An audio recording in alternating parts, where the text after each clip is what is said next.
हरे कृष्णा कृष्णा कृष्णा हरे हरे। हरे Krishna everyone. आज हम पढ़ने वाले हैं भगवद गीता का श्लोका 2। इसके पिछले वाले वीडियो में हमने श्लोका 1 पढ़ा था, वो हमने फ़िज़िकल बुक से पढ़ा था, बट क्योंकि उसकी विजिबिलिटी अच्छी नहीं थी तो इसलिए मैंने सोचा कि अब हम PDF फॉर्मेट में पढ़ेंगे तो it will be more better और अच्छे से क्लियरली दिख भी जाएगा। So let us start with the प्रणाम मंत्र। हम प्रणाम मंत्र से शुरू कर, तो आइए हम स्टार्ट करते हैं प्रणाम मंत्र से। ये प्रणाम मंत्र मैं आपको डिस्क्रिप्शन में भी दे दूँगी, आप वहाँ से भी देख सकते हैं और यहाँ आपको क्लियरली दिख ही रहा होगा। ओम अज्ञानतिमिरान्धस्य ज्ञानञ्जनशलाकया चक्षुरुन्मिलितं येन तस्मै श्रीगुरुवे नमः। श्रीचैतन्यमनोभीष्टं स्थापितं येन भूतले स्वयं रूपः कदा मह्यं ददाति स्वपदान्तिकम्। वन्देऽहं श्रीगुरोः श्रीयुतः पदकमलं श्रीगुरुन् वैष्णवांश्च श्रीरूपं साक्षातं सहगणरघुनाथान्वितं तं सजीवं साद्वैतं सावधूतं परिजनसहितं कृष्णचैतन्यदेवं श्रीराधाकृष्णपादान् सहगणललिता श्रीविशाखान्वितांश्च।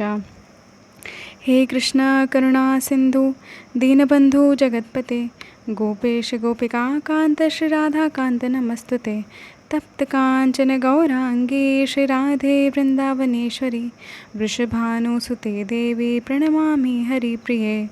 वाञ्छाकल्पतरुभ्यस्य कृपा सिन्धुभ्य एव च पतितानां पावनेभ्यो वैष्णवेभ्यो नमो नमः। जय श्री कृष्ण चैतन्य प्रभु नित्यानंद श्री अद्वैत गदाधर श्रीवासादि गौर भक्तवृंद। हरे कृष्ण कृष्ण कृष्ण हरे हरे, हरे राम राम राम हरे हरे। हरे कृष्णा।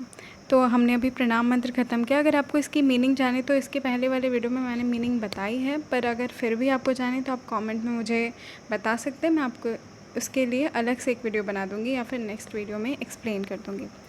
तो अब हम आगे बढ़ते हैं श्लोका की तरफ। इसके पिछले वाले वीडियो में हमने गुरु परंपरा देखी, हमने ये सारी पिक्चर्स देखी। आपने इसमें हमें हमारे संस्थापक आचार्य श्रील प्रभुपाद, फिर उनके गुरु और ऐसे हमने सारी गुरु परंपरा और ये सारी पिक्चर्स हमने देखी थी। ये श्री कृष्ण चैतन्य प्रभु नित्यानंद श्री अद्वैत गदाधर श्रीवासादि गौर भक्तवृंद। तो अब हम आगे बढ़ते हैं श्लोक की तरफ। इसके पिछले वाले वीडियो में मैंने आपको सारी फ़ोटोज़ और सब कुछ बहुत ही डिटेल में बताया था। इस वीडियो में हम प्रोमिनेंटली फोकस करेंगे श्लोक की तरफ, ये गुरु परंपरा जो इसके पहले मैंने आपको एक्सप्लेन करी थी। अब आते हैं हम श्लोका 2 पे। इसके पिछले वाले वीडियो में हमने श्लोका 1 पढ़ा था, जो कि धृतराष्ट्र ने कहा था। सबसे पहला भगवद गीता का पहला श्लोक धृतराष्ट्र ने स्टार्ट किया है, ये है पहला श्लोक और आपको भी मेरे साथ रिसाइट करना है। अब हम जो सेकंड श्लोक पढ़ने वाले हैं। सो सेकंड श्लोक है संजय उवाच दृष्ट्वा तु पांडवानीकं व्यूढ़ं दुर्योधनस्तदा आचार्यमुपसंगम्य राजा वचनं ब्रवीत। तो आप मेरे साथ रिसाइट कर सकते हैं। संजय उवाच दृष्ट्वा तु पांडवानीकं व्यूढ़ं दुर्योधनस्तदा आचार्यमुपसंगम्य राजा वचनं ब्रवीत।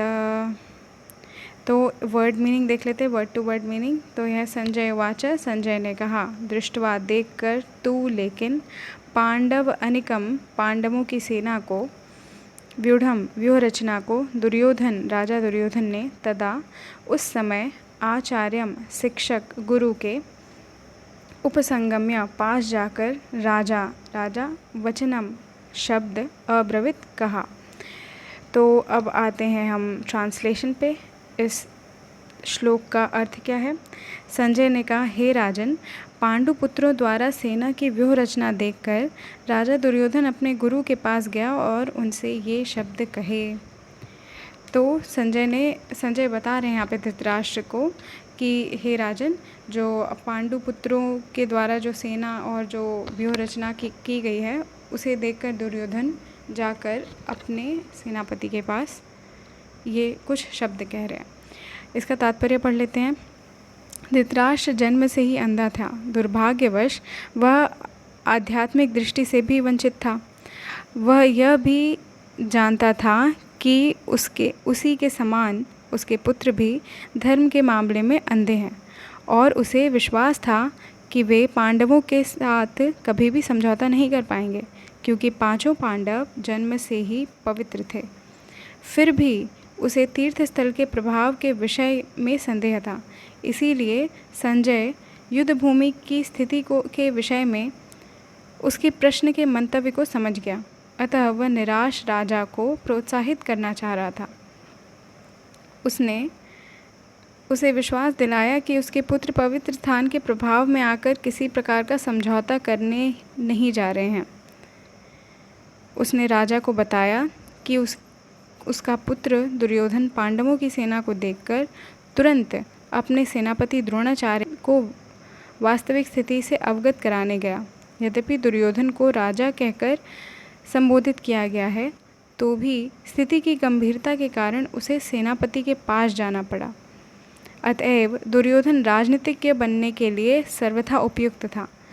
किंतु जब उसने पांडवों की व्यूह रचना देखी तो उसका यह कूटनीतिक व्यवहार उसके भय को छिपा न पाया। यहाँ पे तात्पर्य में प्रभुपाद जी कह रहे हैं कि धृतराष्ट्र जन्म से अंधा था। धृतराष्ट्र केवल आँखों से नहीं, आध्यात्मिक दृष्टि मतलब कि आध्यात्मिक ज्ञान, शास्त्रों के ज्ञान से भी उसको अप्लाई कैसे करना है उससे भी अंधा था। और उसी के समान उसके पुत्र भी अंधे थे। इस मामले में, धर्म के मामले में, अधर्म को देख पाते थे, धर्म को नहीं देख पाते थे और अधर्म को ही चुनते थे हमेशा। तो और वो जानता था धृतराष्ट्र कि उसके पुत्र कभी पांडवों से समझौता नहीं करेंगे और ना ही उन्हें करना चाहिए, ऐसा धृतराष्ट्र का मानना था।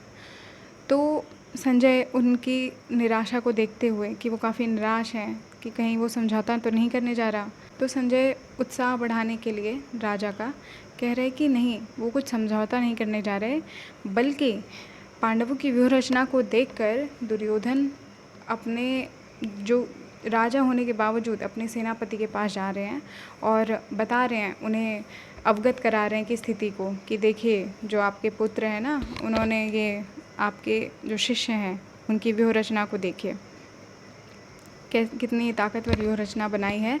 तो कृपया आप उन पे कृपा ना करें, उन पे करुणा ना करें, बल्कि काफ़ी कुशलता से और अच्छे से युद्ध करें।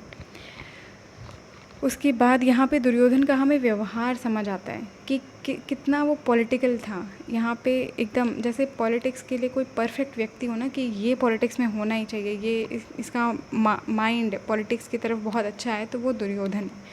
उसको पॉलिटिक्स बहुत अच्छे से आती थी और उसका इतना कूटनीति वाला व्यवहार था कि यहाँ चाल चलनी है, ये चाल चलनी है, और उसके अंदर भय भी बना रहता था। अभी जो उसने ऐसा कूटनीतिक व्यवहार किया कि वो जा रहा है अपने सेनापति के पास राजा होने के बावजूद, क्यों जा रहा है? क्योंकि उसको डर था कि कहीं हम हार न जाएं, कहीं द्रोणाचार्य करुणा ना दिखाएं उनके प्रति। इससे द्रोणाचार्य को दूर करने के लिए, उनको युद्ध का स्पिरिट देने के लिए, उनको युद्ध का मंतव्य, उनको युद्ध का रिज़ल्ट समझाने के लिए कि मेरे को जीतना है तो आपको मेरी तरफ से अच्छे से फाइट करनी होगी, ये समझाने के लिए दुर्योधन उनके पास गया। और ये इससे पता चलता है कि दुर्योधन कितना ही कूटनीतिक व्यवहार का था। होप आपको ये श्लोक अच्छे से समझ आया हो। इससे आप क्या लेसन निकालते हैं अपने जीवन में, ये मुझे एक कमेंट में ज़रूर शेयर करिएगा। और मैं आपको एक लेसन शेयर कर सकती हूँ कि हाँ, हमें धर्म के मामले में अंधा नहीं होना है, हमें धर्म के प्रति जागरूक होना है, अपने शास्त्र पढ़ने हैं और हमेशा अवगत रहना है कि हमारे शास्त्र हमें क्या कह रहे हैं। ये एक लेसन जो मैं निकाल पा रही हूँ, और आप क्या लेसन निकालते हैं आप ज़रूर हमसे शेयर करिए। Thank you very much for watching. Hare Krishna, Hari बोल।